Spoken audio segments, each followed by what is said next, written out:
আসসালামু আলাইকুম ওয়া রাহমাতুল্লাহি ওয়া বারাকাতুহু। সুপ্রিয় দিনী ভাই বোন, টাকা, ধন সম্পদ, ঘর বাড়ি, জমি জায়গা, বিল্ডিং, ঘর বাড়ি, এক কথায় টাকা বা ধন সম্পদ বেড়ে গিয়েছে বলেই আপনি কামিয়াব হয়ে গেছেন এমনটি বিষয় নয় ভাই।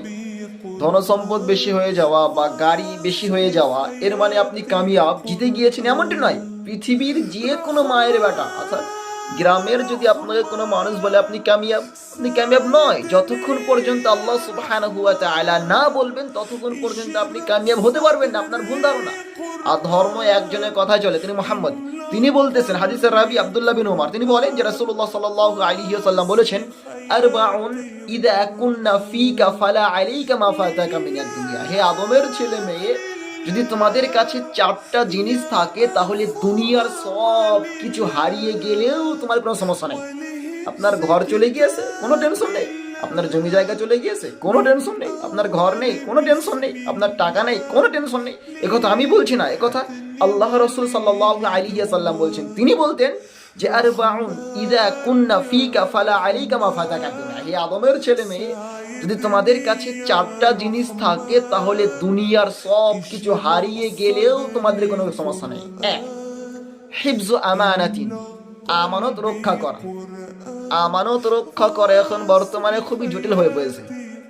আমানত রক্ষা করা এখন বর্তমানে খুবই জটিল হয়ে গিয়েছে। যারা নেতাগিরি করে, ক্যাশিয়ার বলেন, মেম্বার বলেন, প্রধান বলেন, এক কথা যারা নেতাগিরি করে তারা আমানত রক্ষা করতে পারছে না।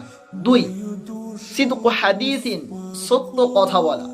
তিন, হুসনু খলিকাতিন, সুন্দর চরিত্র রাখা। যদি কেউ সুন্দর চরিত্র রাখতে পারে তাহলে তার ইহকালীন জীবন কামিয়াব, পরকালীন জীবনেও সে জান্নাত অর্জন করবে। চার, ইফাতুন ফি তুমাতিন, বৈধ রুচি ভক্ষণ করা, হালাল উপার্জনে ইনকাম করা, তথানুযায়ী ভক্ষণ করা। এখন বর্তমানে হালাল থেকে হারাম বেশি হয়ে গেছে।